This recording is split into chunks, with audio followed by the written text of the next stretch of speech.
80ನೇ ಸ್ವಾತಂತ್ರ್ಯ ದಿನಾಚರಣೆಯನ್ನು ನಾವು ಆಚರಿಸ್ತಾ ಇದ್ದೇವೆ. ಇವತ್ತು 80 ವರ್ಷಗಳನ್ನು ಕಳೆದು ನಾವು ಮುಂದೆ ಹೋಗ್ತಾ ಇದ್ದೇವೆ. ಭಾರತ ಅನೇಕ ರೀತಿಗಳಲ್ಲಿ ಬದಲಾವಣೆಯನ್ನು ಕಾಣ್ತಾ ಅನೇಕ ವಿಶ್ವಗುರು ಹಾಗೂ ನಿಟ್ಟಿನಲ್ಲಿ ತನ್ನ ಪ್ರಯತ್ನವನ್ನು ಅತ್ಯಂತ ದಾಪುಕಾಲಿಂದ ಇಡ್ತಾ ಇದೆ. ಹಾಗಾಗಿ ನಾವು ಸ್ವಾತಂತ್ರ್ಯ ದಿನಾಚರಣೆಯನ್ನು ಆಚರಣೆ ಮಾಡ್ತಾ ಇದ್ದೇವೆ ಅಂದರೆ 2 ಅಂಶಗಳನ್ನು ಭಾಳ ಪ್ರಧಾನವಾಗಿ ಗಮನಿಸಬೇಕು. ಒಂದು, ಭಾರತದ ಸ್ವಾತಂತ್ರ್ಯಕ್ಕೋಸ್ಕರ ಯಾರೆಲ್ಲ ತ್ಯಾಗ ಮತ್ತು ಬಲಿದಾನವನ್ನು ಮಾಡಿದ್ದಾರೋ ಅವರನ್ನು ನಾವು ಸ್ಮರಣೆ ಮಾಡಬೇಕು. ಒಂದು ಅವ್ರ ಸ್ಮರಣೆ ಮಾಡೋದ್ರೊಟ್ಟಿಗೆ ಅವರೆಲ್ಲ ಏನು ದೇಶಕ್ಕೋಸ್ಕರ ಎಷ್ಟೊಂದೆಲ್ಲ ತ್ಯಾಗ ಬಲಿದಾನವನ್ನು ಮಾಡಿ ತಮ್ಮ ಇಡೀ ಜೀವನವನ್ನು ದೇಶಕ್ಕೋಸ್ಕರ ಸಮರ್ಪಣೆ ಮಾಡಿಕೊಂಡು ಚಿಕ್ಕ ವಯಸ್ಸಲ್ಲೇ ತಮ್ಮ ಪ್ರಾಣವನ್ನು ತ್ಯಾಗ ಮಾಡಿದ್ದಾರೆ.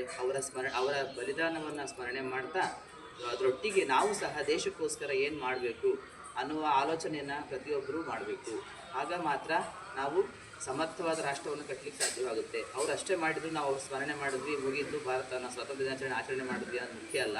ಅದರೊಟ್ಟಿಗೆ ಅವ್ರು ಯಾವ ಥರ ದೇಶಕ್ಕೋಸ್ಕರ ಪ್ರಾಣತ್ಯಾಗವನ್ನು ಮಾಡಿದ್ರು ಅಥವಾ ಇನ್ನೇನು ಅನೇಕ ಹೋರಾಟಗಳನ್ನು ಮಾಡಿದ್ರು, ಅದೇ ರೀತಿಯಲ್ಲಿ ನಾವು ಸಹ ದೇಶಕ್ಕೋಸ್ಕರ ಅನೇಕ ರೀತಿಯಲ್ಲಿ ನಮ್ಮದಾದ ಪ್ರಯತ್ನಗಳನ್ನು ಕೊಡುಗೆಗಳನ್ನು ಕೊಡುವ ಮೂಲಕ ದೇಶಕ್ಕೆ ಒಂದು ಅಪೂರ್ವವಾದ ಸೇವೆಯನ್ನು ಸಲ್ಲಿಸುವಂಥ ಒಂದು ಸೌಭಾಗ್ಯವನ್ನು ಪಡ್ಕೊಳ್ಳೋಣ.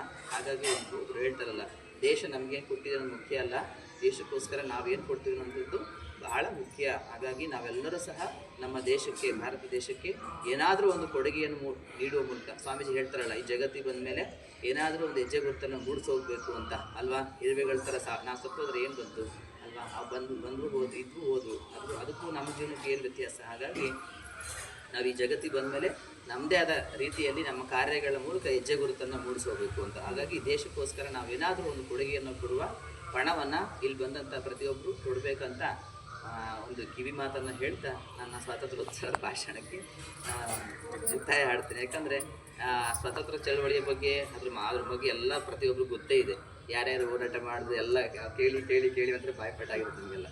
ಹಾಗಾಗಿ ನಾನು ಅದ್ರ ಬಗ್ಗೆ ಎಲ್ಲ ಹೇಳಲಿಕ್ಕೆ ಹೋಗಲ್ಲ. ಹಾಗಾಗಿ ಈ ಅಂಶದ ಬಗ್ಗೆ ಪ್ರತಿಯೊಬ್ಬರು ಗಮನ ಹರಿಸಿ ಅಂತ ಹೇಳ್ತೀನಿ. ಯಾಕಂದರೆ ಇವತ್ತು ಅನೇಕ ರೀತಿಯ ಬದಲಾವಣೆಗಳು ಭಾರತದಲ್ಲಿ ಆಗ್ತಾ ಇದೆ. ಇತ್ತೀಚೆಗೆ ನೀಟಿಂದ ಜಂತರ್ ಮಂತರು ಚಳವಳಿಗಳು, ಎಂತೆಂಥ ಅನೇಕ ವಿಧ್ವಂಸಕ ಅನೇಕ ರೀತಿಯ ಚಟುವಟಿಕೆಗಳು ಭಾರತದಲ್ಲಿ ನಡೀತಾ, ಆದರೂ ಸಹ ಅದ್ರ ಮಧ್ಯೆ ಸಹ ಭಯೋತ್ಪಾದನೆ ಕಡಿಮೆ ಆಗ್ತಾ ಇದೆ. ಭ್ರಷ್ಟಾಚಾರನೂ ಕೆಲವೊಂದು ವಿಷಯಗಳಲ್ಲಿ ಇದೆ, ಅದು ಕಡಿಮೆ ಆಗ್ತಾ ಇದೆ. ಅಂದರೆ ಭಾರತದ ಸಮಸ್ಯೆಗಳು ಅನೇಕ ಇದೆ. ಆ ಸಮಸ್ಯೆಗಳನ್ನು ನಾವೆಲ್ಲರೂ ಸಹ ಪರಿಹರಿಸುವ ನಿಟ್ಟಿನಲ್ಲಿ ಪ್ರಯತ್ನ ಮಾಡೋಣ ಅಂತ ಹೇಳ್ತಾ ನನ್ನ ಮಾತುಗಳಿಗೆ ನಂದು ಒಂದೇ ಒಂದು ಮಾತು.